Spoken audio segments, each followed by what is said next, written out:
Oh, and there we go. All right, there we go. Hi, everybody. If you're joining us after the event and you're watching the recording, welcome.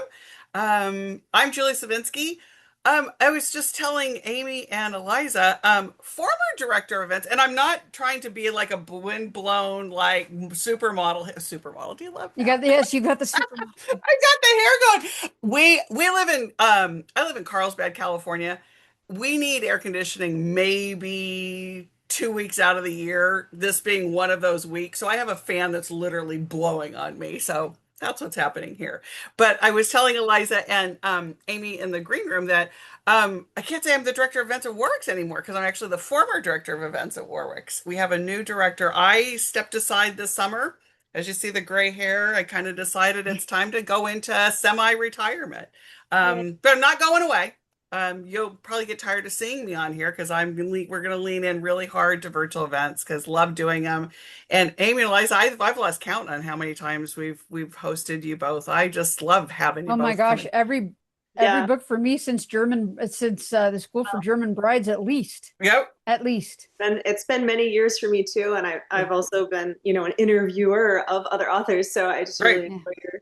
enjoy your store and you, and I'm Uh, super glad that you're staying on at least for virtual. yes, love it. Yes. So love you both and love the content that we get to bring people and the accessibility we get to bring people. So the chat's open. Just a reminder on the chat that if you don't have it set to everybody, it might just be coming to us hosts and panelists. But we'd love to hear where you're all calling in from. So let us know where you're coming in from. Aimie, you're still in Colorado? Yes, I'm in Estes Park, Colorado. Beautiful Yep. Estes Park. Having a lovely day here. Love it. And Eliza, you're in Florida? Yes, I'm in Lakewood Ranch. It's just outside Sarasota, so it is also a lovely day here, but 91 degrees. So we've cut Yeah. the AC on. Yeah, exactly. That's what we're got going on too. We're somewhere, I think, floating in well, see, I complain. We're probably like in the 80s here, maybe a little bit of the 70s. So it's just the high 70s, but it's just like, oh my goodness. So, yes, the Q&A is open. So, oh, chat shows disabled. Okay, let me go in and fix that because Yeah, we we're at want, 72 here and we don't have AC. okay, Oh, now, Nor do oh, most you don't? nor do most of the people in Estes Park. Yeah. oh, that's so funny. Yeah. Yeah, there's Okay, like 4 or 5 days a year we want it, but right. But it's like for what it would cost to do it. Okay, Betsy, I think I opened the chat, so let me know if that worked for you. Thank you for that reminder. Even as long as I've been doing this, there's still all the technical stuff. In fact, yeah, I think we started. There we go. San Diego's in the house. Guys, There we go. There we go. Now we're open for business, Betsy. Thank you. yay. Um, so yeah, I mean, that's the one like really good thing that came out of it. If anything came out of the pandemic, it was this. And I love this. And so we're gonna keep doing it. So just for those of you that may be this your first time with us, Works is located in La Jolla, San Diego. If you're in the area, we'd love you to stop by, pick up Eliza's book, pick up Amy's book. But if you're not in the area, we are able to ship to you in the lower 48. Sorry, Brenda. But you've got great independent bookstores up there in Canada. So support those independent bookstores up there. And so I'll put in the chat how to order Eliza's book. And they're going to chat for about 35-ish minutes, something like that. Aimie, you'll invite me back in to field any Yeah. questions, pop those into the Q&A, and I'll field those to them after they're done with their talk. And So I'm going to set a timer so I oh don't go yeah, over. I mean, it's loose. We're not Mm. we're not completely, if you go over, you go over. It's all good. So I'll do my due diligence of doing the intros of both of you, and then I will turn it over to you, Aimie, to have a great conversation. So, Eliza, if you didn't know, you are an award-winning and USA Today and international best-selling author of historical women's fiction. Her love of history began in the halls of Versailles. Could there be anything better than that, than having Versailles be your inspiration? As an avid history buff, she's written dozens of novels, including The Mayfair Bookshop, Ribbons of Scarlet, and Can't We Be Friends, which has been translated into multiple languages. She's the creator of a popular historical blog, History Undressed. If you don't follow that. You should. And host of History, Books, and Wine podcast. I'm assuming wherever podcasts can be found, Yeah. go sign up for that one. She's here today to talk about her latest book, Lost in the Summer of '69, which I don't know, I can't say that title without the song Yeah. popping in my the song keeps popping in my head. The earworm happened. I love that song. I know I just do. So hopefully we'll get into what that if there was any inspiration of that in the title choice. But I think you've got another book, TRADWIFE. So maybe we'll hear a little bit about that too. So Definitely. we'll talk about both of those books. And then international best-selling author Aimie K. Runyan is here. She writes to celebrate unsung heroes. She has written, and I've stopped Aimie trying to put numbers in. I'm just going with multiple historical novels and is delving into the exciting world of contemporary women's fishing. You're on 8? Wow. Okay. Yeah. She's been a finalist for Colorado Book Award numerous times because I got that number wrong last time. 6. Okay. See, the numbers were your bio. We got to get your bio updated. Yeah. A nominee for the Rocky Mountain Fiction Writer of the Year, and Historical Novel Society's Editor's Choice Selection. Amy's active as a speaker and educator in the writing community in Colorado and beyond. And as she said, she lives in Colorado. So ladies, have a great conversation, and I'll see you in about a half hour. Thank you so much. Thank you so much, Julie. And I'm so glad we get to do these virtual events. I like to do one for at least every book because there's no way to hit every state, every bookstore where people want to see. So it's so great to be able to do this. So thank you so much to Warwick's for doing this. Absolutely. Thank you so much. And thank you for everyone joining us and for Aimie for being a host tonight. Yeah. Oh, I love doing this. And I've loved your work. I've been a fangirl for a long time. So super exciting. And I love that you've got 2 books coming out like within 5 minutes of each other, basically. And they're so different. I mean, if you look behind your shoulder, the covers tell the story. They're so different. And I don't have a physical copy of TRADWIFE, but Lost in the Summer of '69. And show that up. Like, so fabulous. And I have to confess, I got home. I was on a research trip all day today down in Fort Collins, about an hour away. And I had to sit in my garage after I got back because I was 5 minutes away from the end of listening to TRADWIFE. And I couldn't get out of the car. I had to sit and finish the end. It was so gripping. So that's like the best compliment.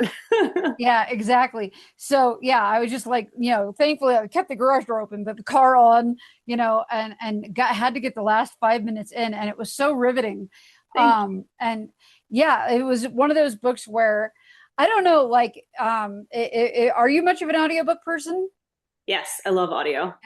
Yeah. And so it was one of those books where I was looking for excuses to drive so I could, go, because I will say, like, when I'm at home, I was trying to listen to it when I was like at home and whatnot. And I was just sitting in my chair, and then I will fall asleep. It doesn't matter how good the book is, but driving or doing errands or up and doing chores.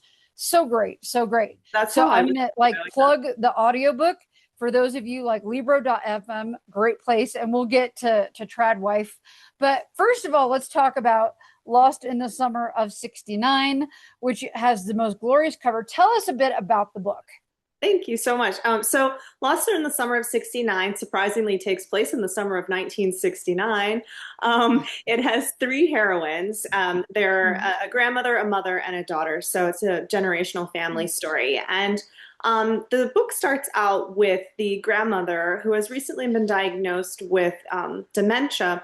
And she's afraid she's going to lose some of her memories. And in the, World War I, she was known as the belle of wartime music. She was a musician. And she gave up that career to raise a family. And now that she is facing possibly losing those wonderful memories, she decides during this epic summer where there's music concerts going on all over the place that she's going to go on a road trip and see if she can play some music or at least just enjoy the festivals and the concerts and being in those crowds. But however, she doesn't tell anyone that she's leaving. So her daughter goes to pick her up for dinner, and the house sort of looks a little bit ransacked, like she's packed something really fast and taken off, but she hasn't told anyone. So her daughter is naturally worried. And there's a couple of clues, but she doesn't really know what they mean. And there, a list of hotels and music, songs, bands, things like that. So she enlists the help of her teenage daughter, who has just graduated from high school and is embarking on one last summer with friends before going off to Yale. And her daughter says, "Oh, it looks like she's going on a to a music festival on tour across the country." And so, worried about her mom and kind of panicking a little, she asks her daughter if she'll go on a road trip to go find grandma.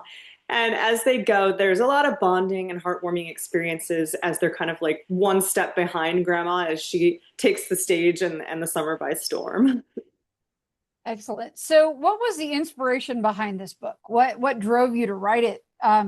Because we're not. It's an interesting period in history, but definitely before your time. So, what was the inspiration? So, first of all, I love the music of the 60s. I've always loved it. I was, in high school, I listened to like quote unquote the oldies station, which was all, the Beatles and Janis Joplin and Jimi Hendrix and all of that. And I just loved it so much. So for me, there was like some nostalgia in it and getting to like spend every day listening to the music. But also when I wrote my book, Confessions of a Grammar Queen, that came out last year, I did a lot of research in the 60s because that book takes place in 1963. And what I learned is that that decade in particular seems to have changed so much. And it was like a huge turning point in our country for women's rights, civil rights, the Vietnam War, and then also how much music and fashion changed. And music was seen as sort of like protest and revolution. And I just really loved the messaging in that. And so I definitely knew I wanted to stick with the 60s. And I thought it would be fun to delve into that summer because concerts and music, why not? But the other thing was I really wanted to work with a heroine who was suffering from cognitive decline, which I feel like there are not a lot of heroines out there that are experiencing that. And I wanted to give her some agency and kind of, put back into people's minds that even though someone might be experiencing cognitive decline doesn't mean that they can't still make some decisions or have desires and wants and things like that. So there was a lot of that. And then also, I love a good mother-daughter story and a mother bonding story and women learning about women, who came before them or are coming after them. And so all these little pieces were kind of like waving around up here and trying me to figure out how to put them together.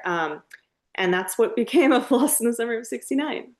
Yeah, and I love Confessions of a Grammar Queen by BT Dubs. Everybody listening, highly recommend. Loved that book. If you like lessons in chemistry, that's the book for you. It's like lessons in chemistry in the journalism world. And yeah, so good. So good. And the book world. But I think for a moment I had it switched with another pink cover book of the same era. But yeah, it's just fiction. She's editing fiction. So, and it's funny, summer of '69, my parents and my in-laws got married that summer. So very significant year. So tell me, about the cognitive decline, and that's such an important theme. Why, and it was important you to do so. Why did it, was there a personal reason, or is that just something that you felt was a gap that needed to be filled in fiction? So what was your motivation for that? Kind of both. So my father-in-law had early Alzheimer's and he passed away last year.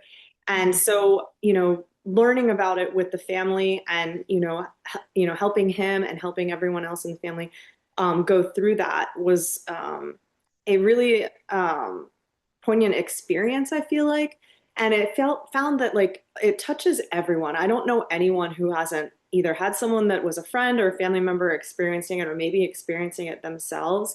There was a mom in one of my mom groups a number of years ago who ended up having early Alzheimer's as well. She wasn't even quite 40 yet, I don't think. And she had, younger kids like middle school and elementary school still. Yeah. And it's just something that you don't often talk about. And like I said, like it's not something that is, a main character story. And I really felt like it needed to be because it touches everyone. And I wanted to talk about that.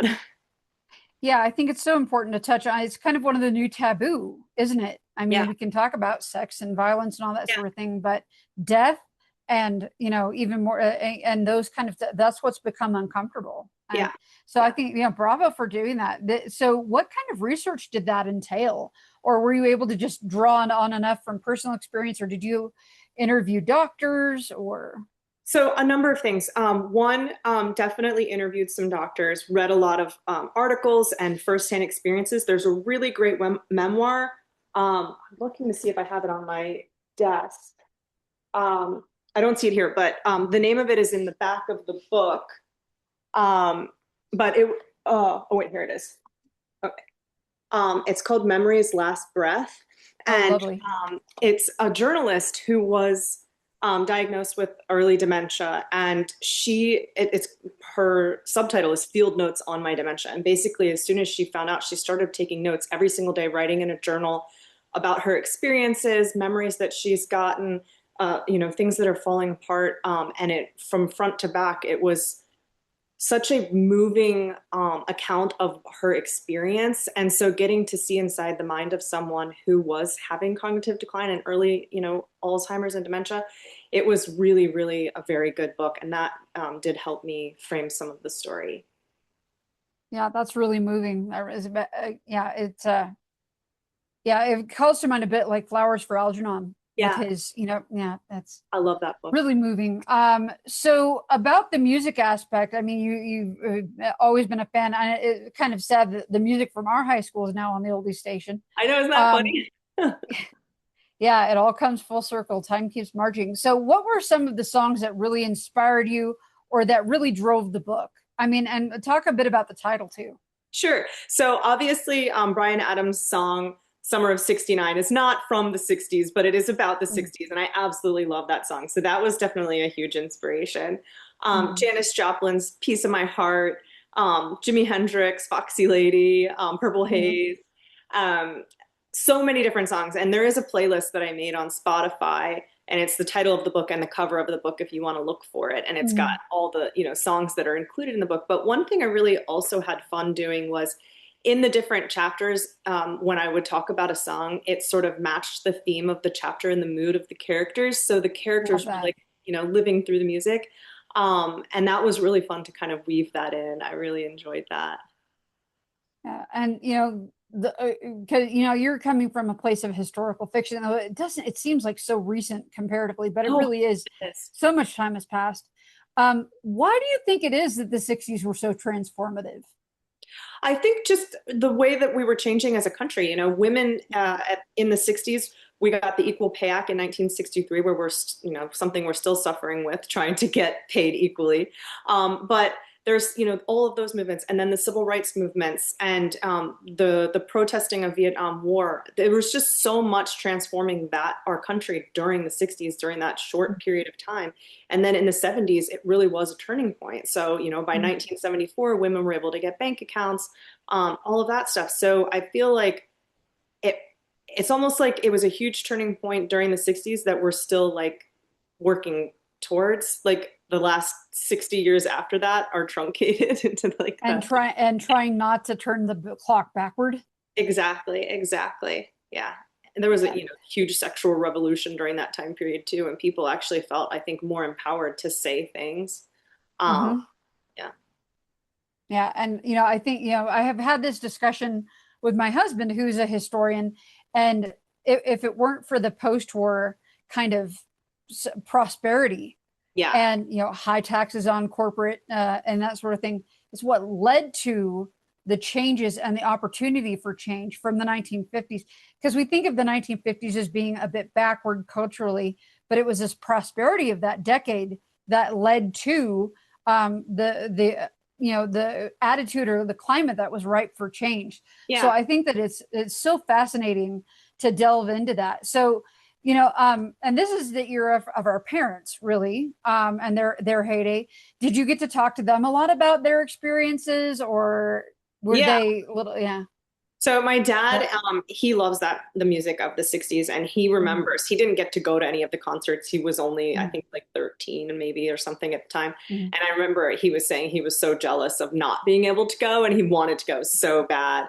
And he did plenty, went to plenty of concerts and things in the 70s when he was finally old enough. But what I really have enjoyed is hearing so many people's stories about that summer. When I've done my various events, people have come up and told me stories. A lot of people got married that summer or graduated from high school and then, went to the concerts. And some people have come up and told me about how they were roadies and were just kind of traveling the country, going to the different concerts. And it has really been so fun hearing all those different stories and people's experiences and how much they loved that summer. And people have, said like, there's never been another summer like it. And I think that might be true.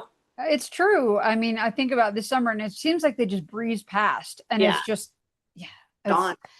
yeah, it's just gone. And yeah, it would be nice if time slowed down a little bit sometimes, I Yeah. think.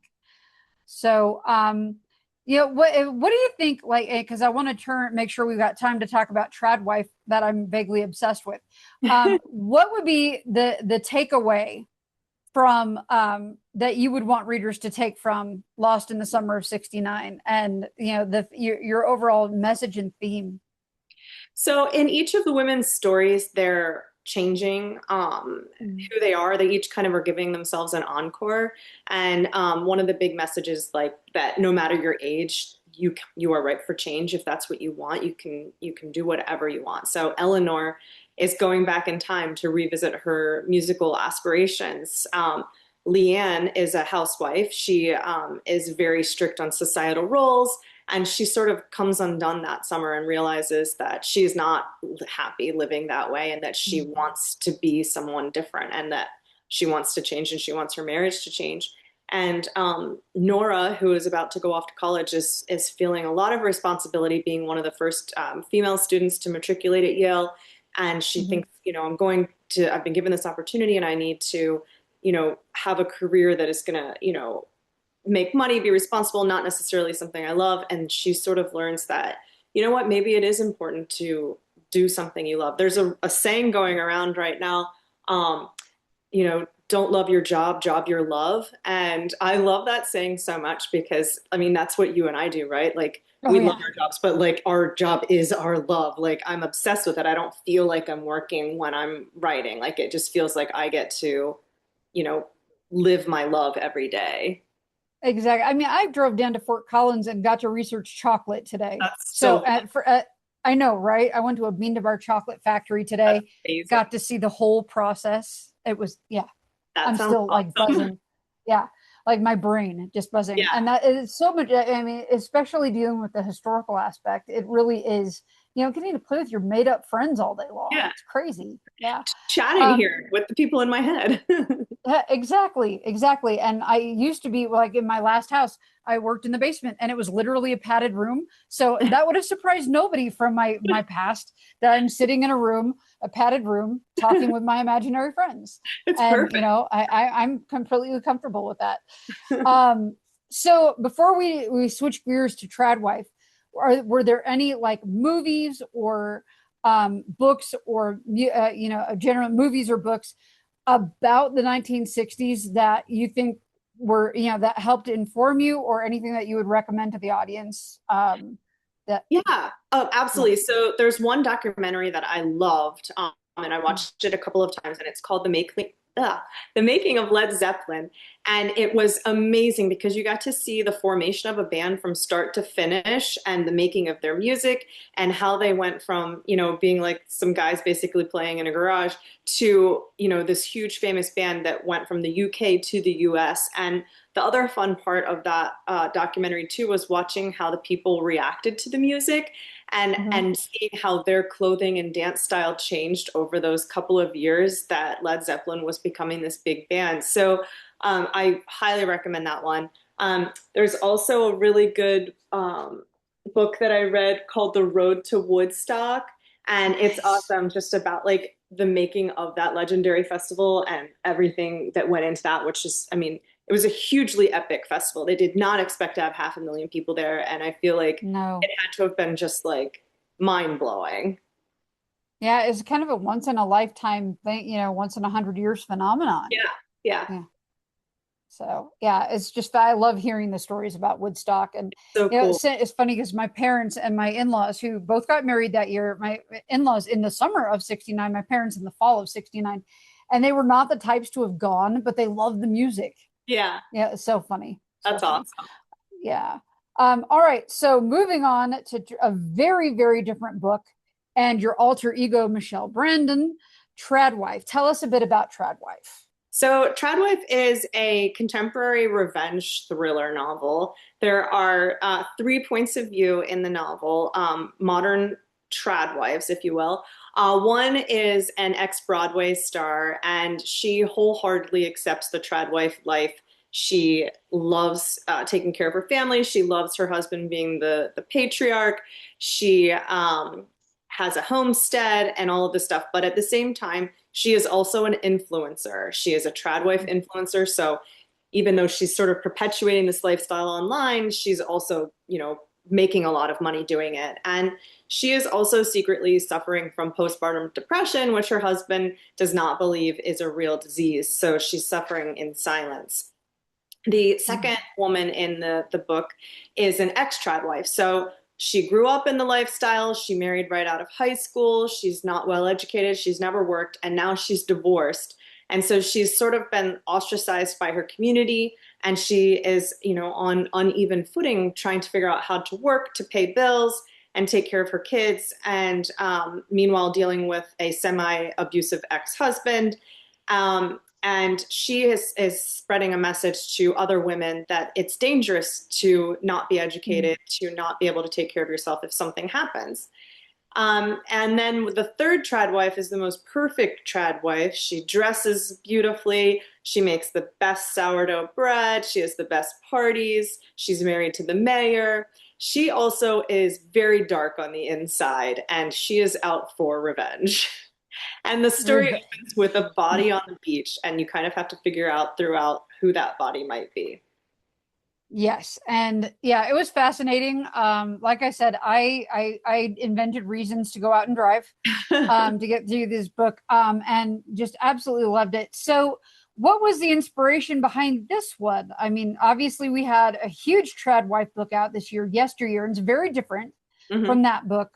We don't have a woman being transported back to the 1800s, being forced to live as a real trad wife. Yeah. But tell us what the inspiration was. Sure. So last year, my book Rush Week came out, and that was sort of like based on a TikTok trend of Bama Rush and Rush Talk and all of that. And when it was coming time to think about what my next book would be about, I chatted with my editor about like current trends in social media.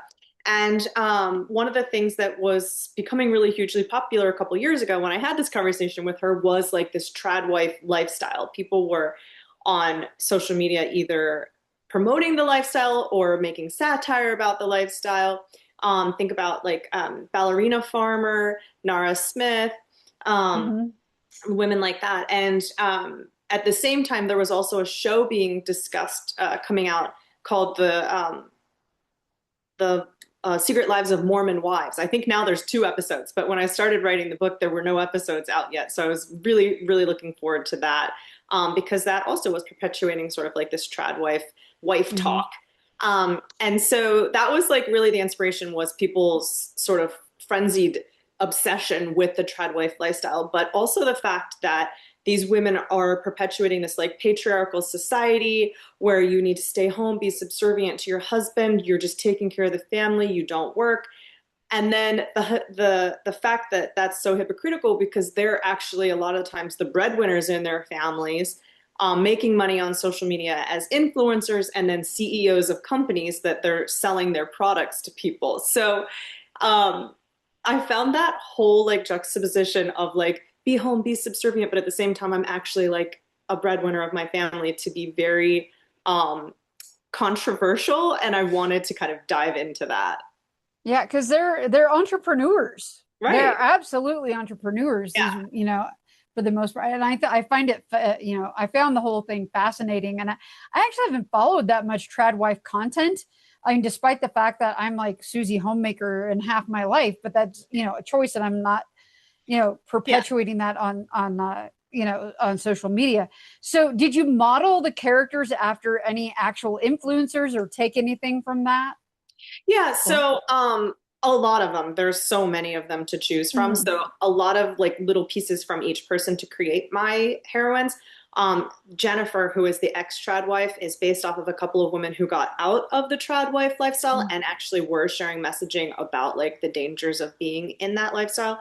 So each character is kind of based on someone, except for Miranda. She's the bad one. She is not based on anyone, at least that I know of, that has, you know, done bad things to people online. She's from my imagination, but that like a lot of the things that I saw online gave me inspiration to create the characters. Yeah. So in delving into the research, because you know you're like me, and you know I'm writing contemporary and historical. You probably Yeah. do tons of research still, Yeah. Yeah. You still because have to. that's the way we're wired. What Yeah. was something that you found in your research of the trad wife movement that surprised you?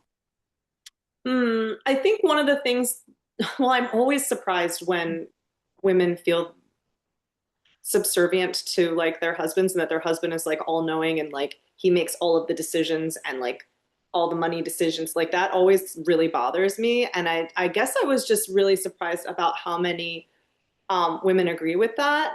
And it made me really sad too, because I feel like we are smart. We have agency, and then to sort of like say, you know what? I don't need to have agency. I don't need to make decisions. I don't need to get an education. That makes me really sad. And so that was surprising just to see how many women do think that women don't need to be educated and that they can just have their husband tell them what to do all the time.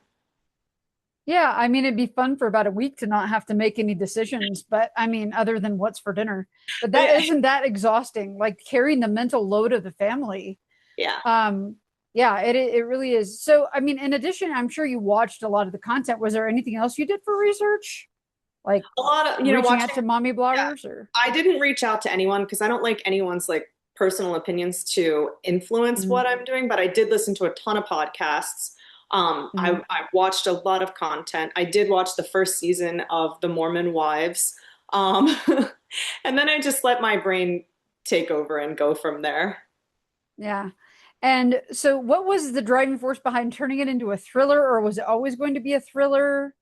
Yeah, it was Or always going to be a thriller. I knew that I wanted to have the backstory of a body, like we're discovering like someone is not, I'm not going to give anything away, but I knew that I wanted to have the backstory of the body on the beach. And I knew that I wanted it to be, you know, sort of like a ticking time clock of figuring things out. And it was really hard to figure out how to weave that in. So like my very first draft didn't include the actual chapters that are backstory. So now threaded throughout, you have like a story that's happening 13 years in the past. And in the modern timeline, everyone's holding this secret and they don't want it to come out. And Miranda, who's back for revenge, is like, you know, going to be forcing that story to be coming out loud, or to at least the people who were involved with it to have a reckoning. And so when the original draft, it just wasn't showing enough of the motivation for the people. And so the final draft that ended up getting published, I had the backstory threaded throughout, which gave it more of, I think, like a thriller edge. yeah. And Cindy asked, is Tradwife written under a pseudonym? Yes, it's written under the name Michelle Brandon. Yes. Yeah. And so yeah, and I just love how different the Eliza voice is from the Michelle voice, and Yeah. how you're able to do that. Is it hard? Like, do you find it really hard? No, surprisingly not. They are two totally different voices, and that's one of the reasons why my editor wanted me to have the pseudonym, because Eliza's books are very heartwarming. They're obviously historical. There's a lot of, you know, women relationships, and in Tradwife and Rush Week, there's women relationships too, but it's the darker side of those relationships and like performative behavior and unlikable protagonists and things like that. There's a lot of dark satire in it in both of those books, actually. So it made sense to write it as a different name. But I do really enjoy having both personalities, if you will, because I get to sort of explore like different creative modes than what I was writing before. So it's kind of fun. Yeah, and I kind of wish like I didn't have the option of writing my contemporary under a pseudonym. There are definitely some crossovers with the with the contemporary being very foodie based, and I've got some of my historicals that are too.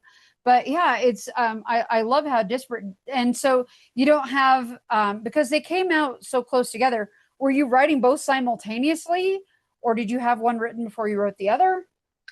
Kind of both. So I didn't do first drafts at the same time, but when I finished the first draft of, I think I did Lost in the Summer of '69 first, and then I did the first draft of TRADWIFE. But while I was doing the first draft of TRADWIFE, I was revising Lost in the Summer of '69. They were both Mhm. due around the same time, and I had gotten both contracts around the same time. And when you have like a year to write two books, you think, oh, that's no problem. I'm used to writing like three or four books a year. But just having the contract signed so close together and then the due dates so close together meant it that I had to do some work at the same time. And I was suffering from a lot of carpal tunnel, which I have regularly, but when you're working so much, it starts to act up a lot. So Mhm. some of the chapters were written with dictation. And I always joke around. It's so funny because when I was writing a lot of the chapters with Lost in the Summer of '69 through dictation, every time I said Leanne's name, it came out lion. So like I'd be reading it and be like lion, and there was so many things like that. I don't enunciate very well, I guess. So when I'm doing dictation, the transcription just makes up words that I did not say. So the editing portion of that was awful. And so I I was bet. like, I'm literally never doing this again because it took so much longer to try to figure out what the heck I was writing. Yeah, I had a find and replace error where I changed a character's name and was trying to replace her nickname, Yeah. Liv from Liv to T, and so I had the word olive like olive oil, and it was OTE Oh, instead. that's Yeah, so hilarious. that's going to be fun, but thankfully it's just a third of the book. It's third Okay, of the there you book. So, but so like and what was my next question? So, did you find that it was actually kind of nice to be able to break and go between the two projects? Or Yeah, what did you? Yeah. I definitely did. I wouldn't say that it's like a brain break or anything because they're both really hard and you have to make sure Mm. you like stay on point with the voice, especially like the Michelle books. They're very, not necessarily snarky, but there's a lot of like, um, that whole like dark satire kind of stuff threaded throughout. And so I have to make sure that I'm staying on top of that or else I fall back into my more natural voice, which is more Eliza. So it's really a lot of concentration to make sure that I'm staying on point with that. But I find it to be really fun. It's sort of like exploring the darker side Of of, your psyche. yeah, it's like the red devil and the white angel type thing going Yep. on. So Yeah, and and I love. I mean, the Michelle voice is so on point, like all the time, and and again very distinct. But I mean, it is very pointed. It's got a lot of bite to it. So you yeah, do a great job with that. You do a thank great job with that. you. So yeah. So and what? So I did before I asked the final question because we got 4 minutes.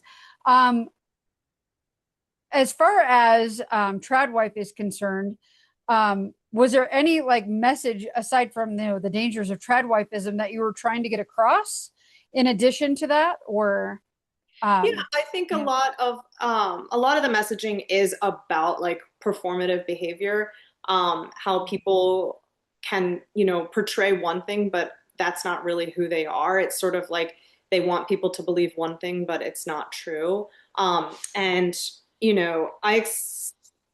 without going into like any like crazy personal details or anything like that, but I have been in situations like mommy groups where women are portraying themselves as something that they're not, and they think, they have to act a certain way to be popular. And that is something that, I mean, women even in their 40s are still doing. And so one of the things I'm kind of like poking fun at is that performative behavior and how some people can really be fake friends. for sure, for sure. And I'm sorry if you've had any experience with that, but it's so awful, and I'm so It bad at is. that. I It's know. my ADHD brain. I am so bad at faking it. Me At too. times I wish I My were face better at says it. everything. My face is Oh like yeah. all my thoughts are right there. Exactly. So yeah, there's no subterfuge going on here. Maybe that's why we're drawn to writing because we Yeah, can at least play with subtext and subterfuge that we can't do in real exactly. life. Exactly. Exactly. So Yeah, I just love Tradwife, and it's hard to come up with questions because I do not want to spoil any of it, the twists or anything. But was there one of the characters that you enjoyed working on more than the other? So funny enough, Miranda, who is the very bad woman, I had the most fun with her because I really got to take a dive off the deep end. I mean, she is psychotic. And so I really had fun with her. She was definitely my favorite characters chapters to write. Yeah, and I have to say about the audiobook, you have a casted audiobook, which is fabulous. Did you spend a lot of time trying to figure out which narrator you wanted, or was that a choice you got to make? So Or for, yeah, for each character, they sent me a list of, I think it was 3 or 4 narrators for each Mhm, character. And so then I would listen to each voice to see mhm. if I felt like it matched, and until I was like, okay, that sounds like her in my head at least. Yeah, I love that's one of my favorite parts of the process. And granted, right now I would just say go with Carolyn Hewitt because she's kind Oh of the yeah, voice she's of my brand. wonderful. Yeah. Oh, she is. She absolutely is. But if I were to do a casted book, I would like talk to her first, but she'd be whichever character she wanted, Yeah. and then move on from there. But I just love spending time like listening to not just the samples they send, but other books they've done and Yes. trying to get it. And it's so much fun. It is fun. Um, And also like their range of voice too. Because like when you get to listen to the different books that they've done, you're like, wow, that's a great range. She can sound 17, she can sound 53. Like that's amazing. It really is. And the skill to do audiobooks, so many people say, oh, I want to be an audiobook narrator and like, create a padded room in my closet and do my Yeah. own audiobooks.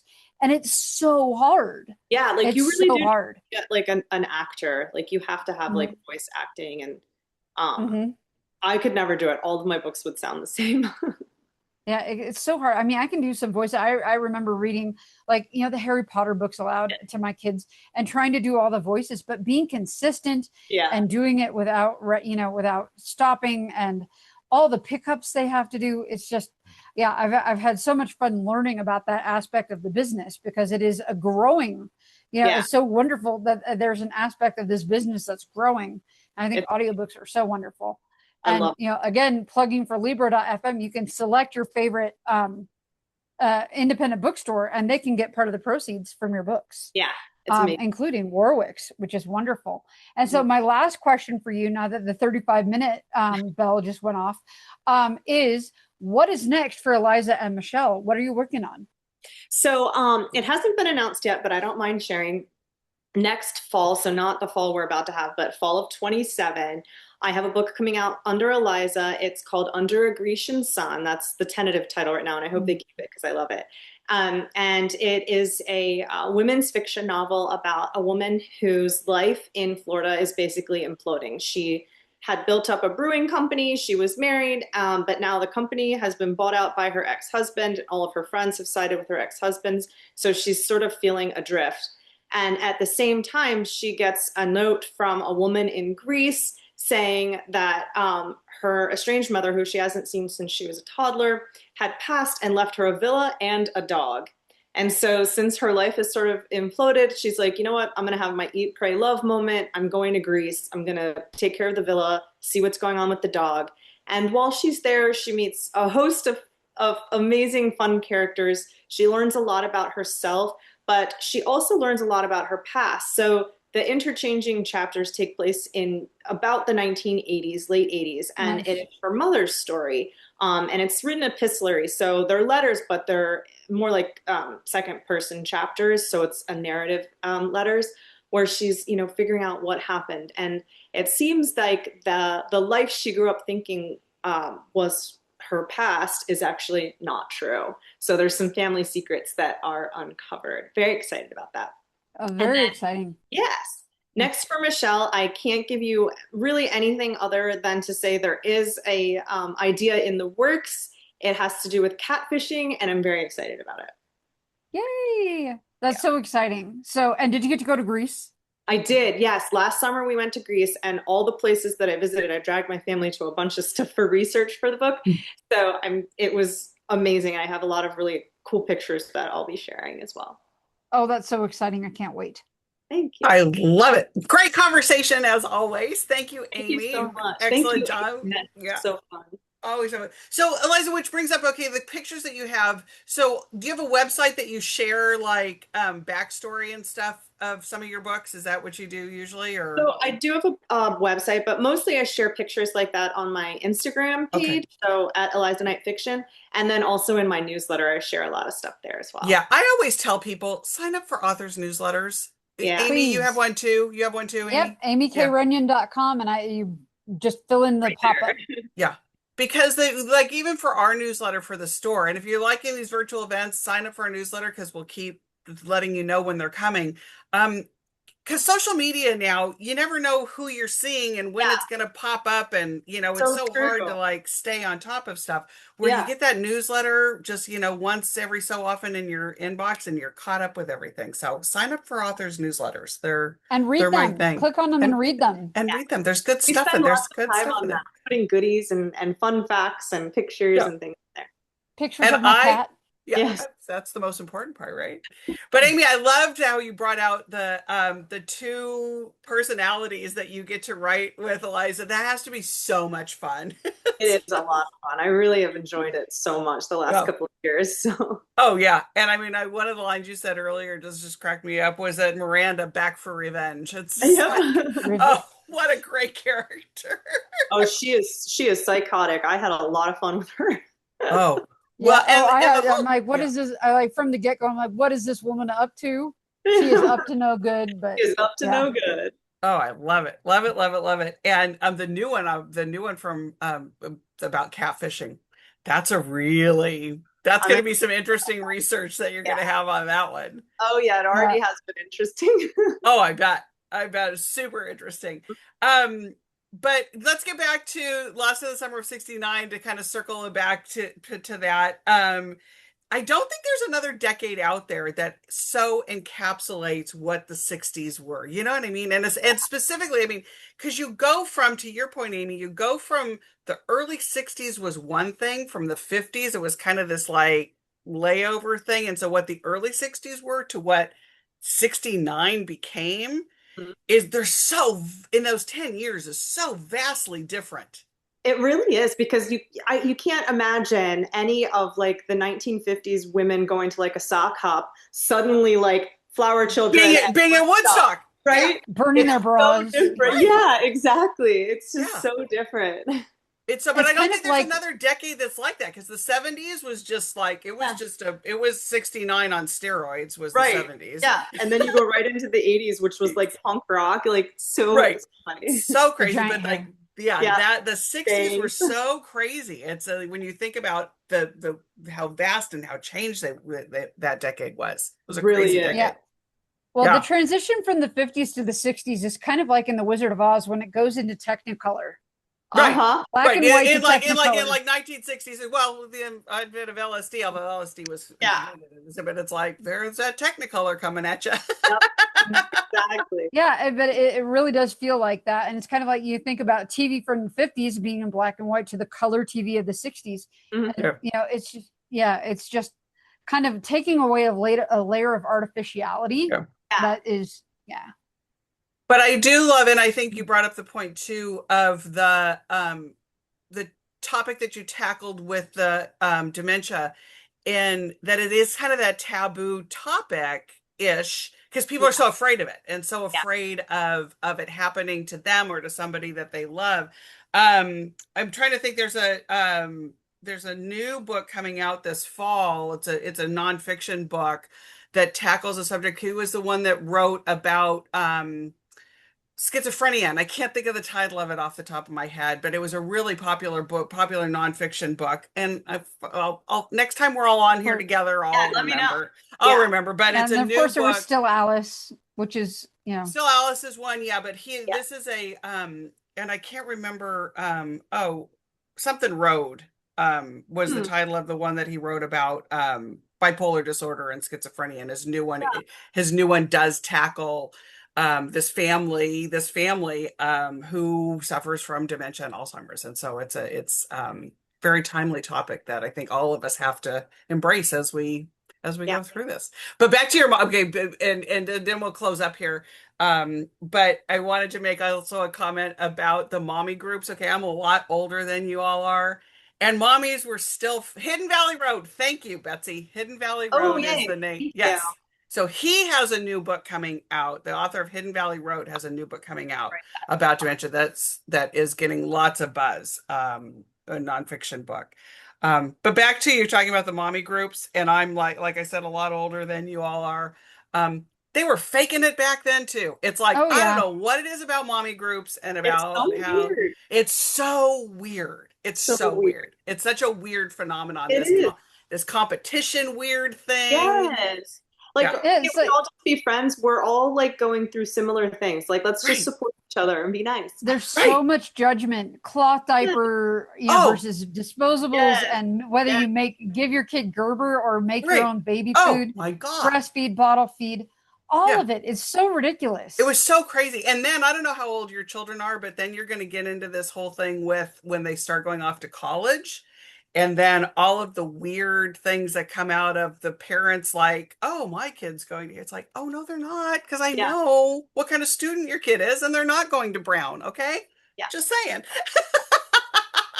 Yeah, my Yeah. kid's going to go to Very U of strict. A where she's going to get a 75% off scholarship, and she's getting a Hello. bed in the bag from Target, and she's going to like it. And she's, oh, that's that That's other just the thing that's happening. She Okay. probably That will. whole, Yeah, the dorm room. the designer dorm dorm room rooms. thing.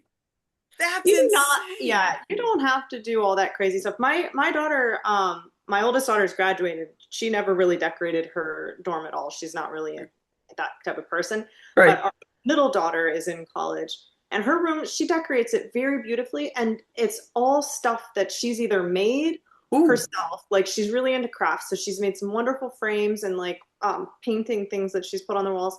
And then like she just like gets stuff from, Target, or like you said, the Target bed in a bag, Right. or like we go to Home Goods and find some cute little pillow or something. Like, some of these parents are spending thousands of dollars like on a decorator I was person. gonna say they're dying. They're getting designers. Yeah, They are and like getting they're only in there for, you know, it's a total of like 8 or 9 eight months. months. Yeah, Yeah. 8 months. 8 months. Got buy a string of fairy lights. That's fancy enough. There you Yeah, go. Exactly. Get those strung up. But no, that the whole right. dorm room thing is crazy. It So is yeah, crazy. yeah. Just because you have kids the same age doesn't mean. And And that's nothing that Yeah, was should. but and so that true, so Betsy true. was absolutely what I found out because I think I'm a little bit like you, Eliza and Amy too. It's just like everything's written on my face, and I would sit in these groups and just be like, "What am I What? Yeah. doing? What am Well, I and doing here?" when it comes to the mommy group thing, and it comes to even writing, I think the old expression "we all have the same 24 hours a day" is actually a bunch of bunk, Right. because we don't. Right. We No. don't. Some people have different obligations, different bandwidths. Yeah. And it's like, yeah, I made a lot of my kids food from like their baby food from scratch. I was working from home. Right. Yeah. I was working. It's like, and if I was a out of the parent house working mother at the That time, was not going to there's be no happening. way. Right. No. Okay, No. we are running out of time. I love chatting with you too. We have to have like a I know chat we could group go where on all day. we could go on all day. It's really fun. It's so fun though. So Amy, give us a quick elevator pitch about Misconnections, and then we want to hear about that new chocolate book if you could talk Yeah. about it. Yeah. So Misconnections is a story of a woman who has been wanting to be a Michelin guide inspector her entire professional life. And she's been building the perfect CV because it's very, very competitive. And something goes disastrously wrong at the wrong moment. And she has the chance to relive different moments from her past, trying to kind of undo that last big mistake, or not necessarily a mistake, but unfortunate event.